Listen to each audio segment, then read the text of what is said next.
What do you make of Ben's claim? Like he says, so it's one or the other. It's either this is all on Pam Bondi as a communications failure, which it 100% is in large part on Pam Bondi, the current crisis, because she definitely overpromised. And then when she underdelivered, it was in the dark of night, skulked away with an unsigned memo that she just wanted to shove down our throats and then have us accept. Or that this is an active cover-up and Trump blessed it. So I said that in a tweet, right? That this is either Pam Bondi created this crisis and that the president is just standing by her because he thinks it's just a communication crisis. He believes there's no there, and he's willing to forgive her for her stupid comms because she's a loyal soldier. Or this actually is a cover-up and the president has authorized it. But Ben took that to mean that I was saying a cover-up of an active pedophile ring that Trump and Bongino and Kash Patel and Pam Bondi all know about and are fine with. That's not what I said. No. I think there's an in-between there of there's a decision to move on made at the highest levels and loyal soldiers are going along with it. And that there are reasons other than girls are getting raped right now by pedophiles, foreign and domestic, and we're all just fine with it within the Trump administration. I don't believe that. No. Well, no, and I think, too, I also saw somebody go viral on X over the weekend who said something like, hey, that's all in the past, and we need to really crack down on sex trafficking of minors that's happening in the present, which I totally, of course, agree with. But I think you have to keep in mind if there's impunity for sex blackmail or sex trafficking operations in the past, that directly undermines your ability to crack down on them in the present. Look, if it's not a cover-up, then release the truckloads of documents and thousands of documents. I don't think this is just a communications problem. If it is just a communications problem, then Kash Patel and Dan Bongino are equally guilty of it because they went on Rogan and on Fox and Friends and said that we were going to get the raw, unedited file of Epstein's cell, and we didn't get that. So I don't think that Bondi her communications were particularly worse. But again, I just don't think it's a communications issue. I think when she said there's truckloads of information that had come from the FBI to her, I think all these other information we've gotten shows that there's huge amounts of information. You know, there's deception involved in the communications. They said there's no Epstein list. That could be true, but it's completely irrelevant. If you have truckloads of documents and thousands of documents and hundreds of CDs with videos potentially shot through one-way mirrors of Johns with, minors, we're in a totally different universe here. So I think it's really good. I think it's really important not to let it go. I know the Trump administration is going to want to let it go. I know a lot of folks that are Trump allies are going to want to move on. We have a lot of things that we want to see the Trump administration do. I mean, I thanked President Trump on Friday for what he's been doing on Brazil because they're cracking down on free speech. So I myself am in a situation where I'm criticizing the administration. I also am praising the administration. It's requiring a level of complexity here, but I don't think we should let it go. I don't think it's just a communications problem. I think Congress needs to step up and do its job and provide oversight, even as uncomfortable as that make people, because I just think it's going to be a festering issue for months or years to come. Better just to be transparent and get the information out there rather than let it fester. I mean, not for nothing, but here's from a New York Times article dated July 8th, 2019. In a detention memo submitted on Monday, federal prosecutors outlined some of the evidence seized from a search of Epstein's house on Saturday night. It included hundreds, possibly thousands, of sexually suggestive photographs of girls who appear underage, as well as hand-labeled compact discs with titles like Girl Pics Nude and with the names redacted, Young So-and-so plus so-and-so together. That's just one example of the amount of data that's out there. And you said that Kash and Dan had promised release of all the unredacted files. I think you meant video. And I meant video, yes. Yeah, no, I know. And just to be clear, and so on the video front, I mean, FBI, I think, would say they have released the unredacted video, but then there is this Wired report today saying that that it actually has been edited. But they released two, that. They released one that looks cleaned up and one they say is the raw, but the Wired report is saying that even the raw has gone through multiple modifications. Hold on, I'm just trying to pull up my report here from Wired. They say metadata shows the FBI's raw prison video was likely modified. Metadata embedded in the video and analyzed by Wired and independent video forensics experts showed that rather than being a direct export from the prison's surveillance system, the footage was modified, likely using the professional editing tool Adobe Premiere Pro. File appears to have been assembled from at least 2 source clips, saved multiple times, exported, then uploaded to DOJ's website where it was presented as raw. Experts caution it's unclear what exactly was changed and that the metadata does not prove deceptive manipulation. The video may have simply been processed for public release using available software with no modifications beyond stitching together 2 clips.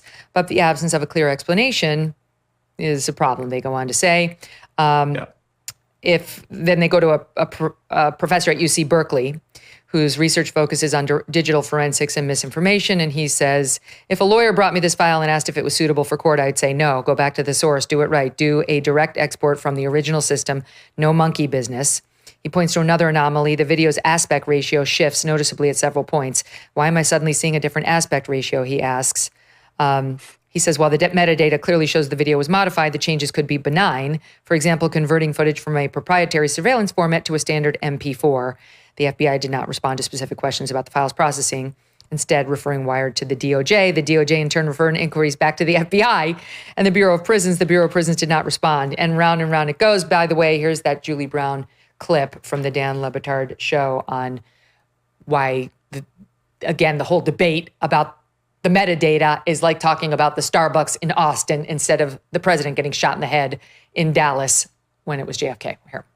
Turns out that might not even be video of his cell door. It isn't his cell. The whole thing, again, is a big red herring. And they think the people, and I guess there are some people that look at this because it's a frame of 2 cells, okay? And then they point to him walking down below. You can barely see him. And now they're saying, a minute is missing. Well, it doesn't matter. The video doesn't show Epstein's cell at all. It doesn't even show where people are going in and out of his cell. And if you read the report on his investigation, the guy who ran the cameras in the prison, the tech guy, says to investigators, none of the cameras were recording, okay? What? They worked in real time. There was one camera that was recording. That is the camera that they showed you the footage of. But that camera is of what they call the common area. It doesn't show the walkways. For example, let's just say another inmate wanted to go in his cell. You would never know that because we don't have footage of his wing. There is a camera at the end of his hallway, but it wasn't recording. It wasn't working. So somebody could have, left one of the other inmates' cells unlocked. The inmate could have gone in and done something to him. I'm not saying this is what happened, but think about this. They're showing you a camera that doesn't even show his cell. Thoughts on that, Michael?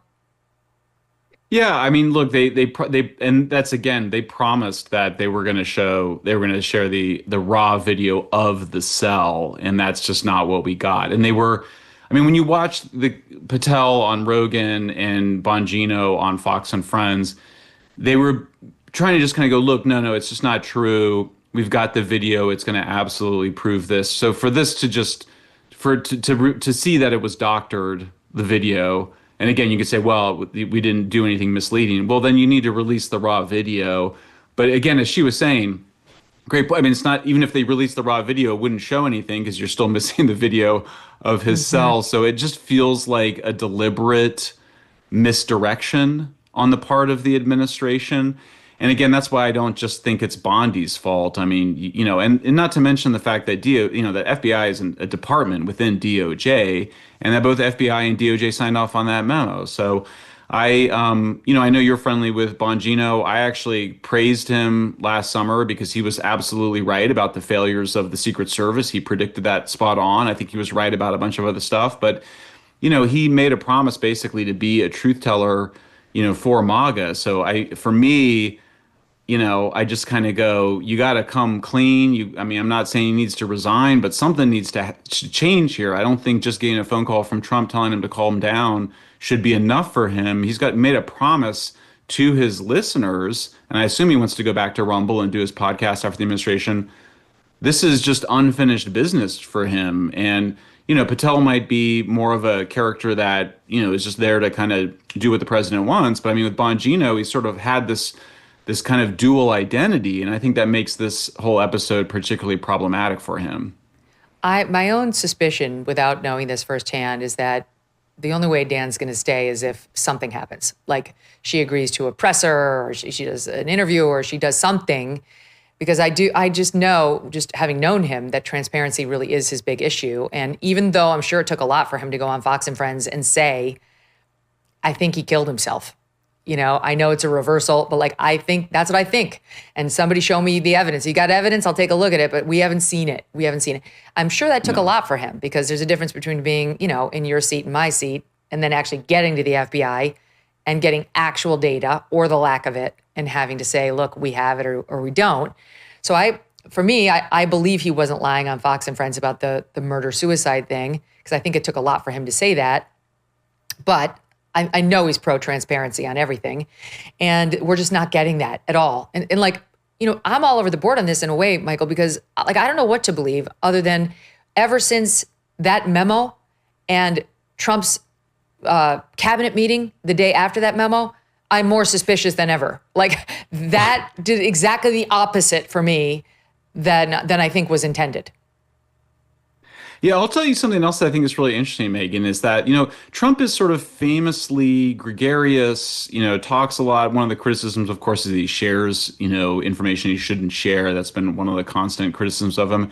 But here you have everybody around him, his closest people are all saying, we're going to release, Epstein list. We're going to release the Epstein files. The AG says it, the director of the FBI before he comes into office, the deputy director. J.D. Vance goes on Theo Vaughn, I think it was about a week before the election, and said, yeah, seriously, we need to release the Epstein list. That is an important thing. You see Donald Trump Jr., the president's son, getting up there and saying we need to release the Epstein list. Look, I think one of the best arguments that there's nothing there that implicates Trump is the fact that Democrats didn't use it. They were trying to put Trump in prison, trying to prevent him from running for office. Why didn't they use it? But it was a weird thing. I'll say, when you watch, Trump was on Lex Friedman as well. And there's an interesting moment where Lex, to his credit, because Lex has a reputation as a bit of a soft interviewer, he was really pressing the president on the Epstein files. And you just see it, and you don't have to be one of those body language experts. You just see Trump becoming really uncomfortable, and he kind of hems and haws around the Epstein files. And then he goes, well, the JFK files, we're going to release that. And you kind of get a sense that, at least in the president's mind, he was going to release the JFK files, and that would be that would kind of cover the transparency that they wanted to do. But he was kind of like, the Epstein files are a little bit more tricky. It was like, well, but have you talked to everybody around you to not create expectations? Because, you could say it's a communications problem, but it's like they didn't get the memo. Bondi, apparently, it sounded like Cash and, it sounded like Patel and maybe Bongino kind of got the memo, and that's why they went on Rogan and then Fox and Friends. But the AG's just up there talking freely about truckloads of evidence and thousands of pages. Which sounded more like Bongino and Cash prior to them joining the administration, which sounded more like virtually every Trump surrogate when he was running, right? All the things that they had been saying. And then Pam Bondi's statements prior to actually assuming the role as DOJ, as AG, sounded totally consistent with what most of MAGA had believed. Not to mention, we're letting Alina Habba off the hook, but she was probably more provocative than anyone on Piers Morgan. And it's not like she had no connections to the administration. She was at that time counselor to the president. And within 3 weeks, she was working for DOJ and didn't dial any of it back. Since President Trump was sworn in, his administration has made enormous progress at a breakneck pace. But don't forget, while they're moving mountains for the good of the nation, you've got your own personal savings to worry about. And one of the best ways to look after your savings is through diversification, particularly with gold, like from Birch Gold Group. In the past 12 months, the value of gold has increased by 40%. OMG. Central banks continue to bolster demand for gold by buying in record quantities. Global instability and tension is high, and Birch Gold makes owning physical gold extremely easy. Easily convert an existing IRA or 401k into a tax-sheltered IRA in physical gold, or buy some to store in your home safe. Just text MK to the number 989898 and Birch Gold will send you a free info kit on gold.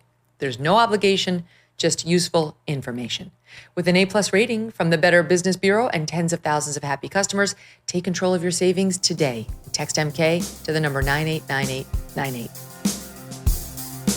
Thanks so much for watching. If you like what you just saw, hit the subscribe button for more clips and full episodes.